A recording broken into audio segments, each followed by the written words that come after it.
As long as sports have existed, doping has been a problem. It's not something new or modern. Even in ancient Greece, there were records of athletes taking substances to perform better in competition. To counter this, organizations like the NCAA, the National Collegiate Athletic Association, were formed to keep sports fair, clean, and honest. Founded on March 31st, 1906, the NCAA has been responsible for setting and enforcing rules that keep collegiate athletes clean. You could think of the NCAA as the college equivalent to the NBA or the NFL.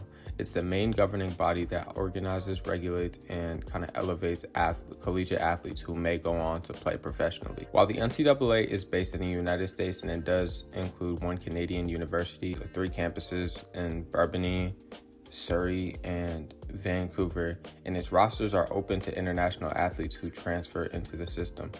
On the surface, this seems like a positive opportunity for people all around the world to come to America and pursue their dreams and better futures for their families through sports.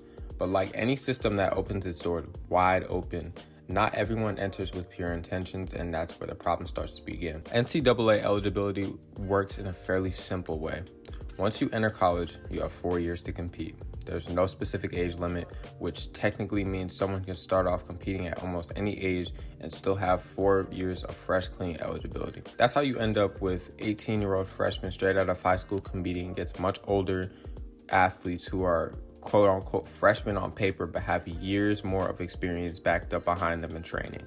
That's not necessarily unethical, but it definitely creates an uneven playing field. Now, this is where things start to get a little unethical. And so now you enter erythropoietin, I think is how you say it, or EPO, a substance that stimulates the bone marrow to produce more red blood cells.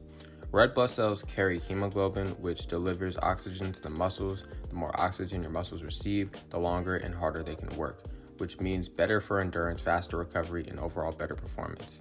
According to the U.S. Anti-Doping Agency, blood doping is the practice of misusing certain techniques and substances to increase the number of circulating red blood cells and hemoglobin mass in the body.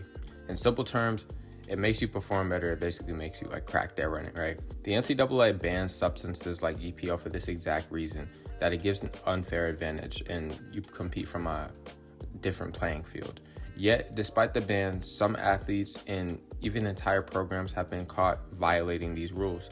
Recently, the Iowa State cross-country team released a very vague statement saying several athletes were suspended for, quote, violating team rules. Although they didn't specify why, rumors quickly spread that these violations were related to the NCAA's substance policy, aka the team was doping, right?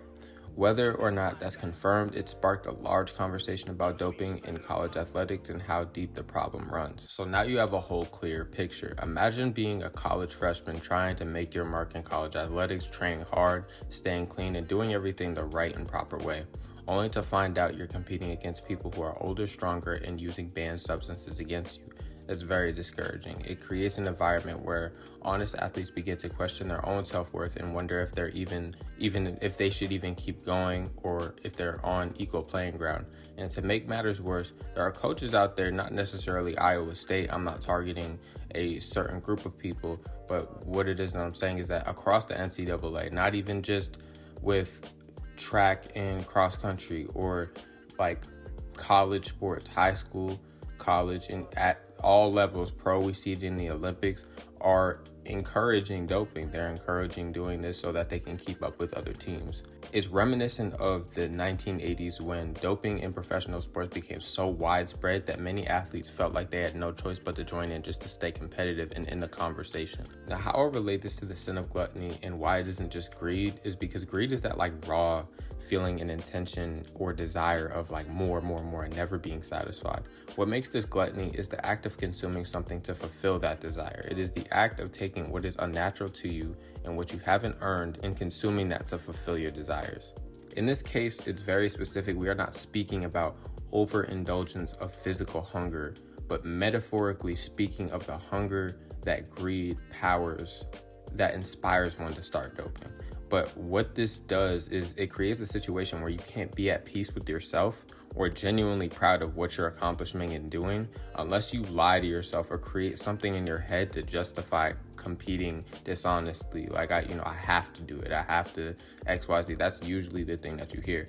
Like, it poisons the sport itself, and it creates a culture of dishonesty where clean athletes lose faith in fairness, and fans lose faith in Austin, like lose interest because the authenticity is completely stripped away. Like, watching the NCAA nowadays is, or it used to be exciting. I used to genuinely sit in the back of my class and watch these 8Ks and 10Ks and nationals meets. But now I'm not even clicking on because it's like, okay, we're just seeing like who's Kenyan's gonna win. Is it Florida? Is it XYZ?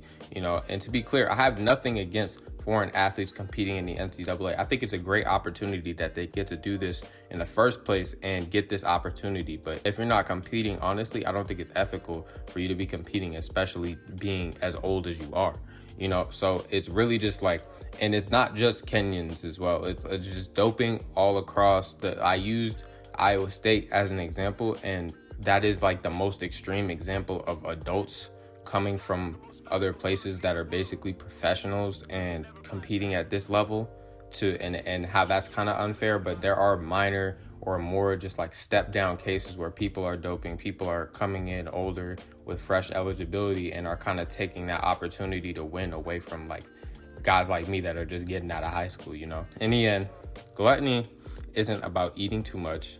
It's about excess in any form, taking more than you should, consuming more than is fair, and being unable to stop yourself from doing so.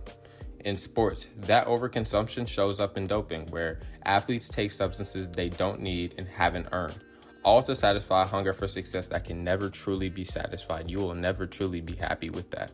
And when that happens, both the athlete and the sport lose something real. They lose that like raw authenticity of like who's gonna win, and the pride and genuine joy that comes from enjoying the fruits of your labor and efforts.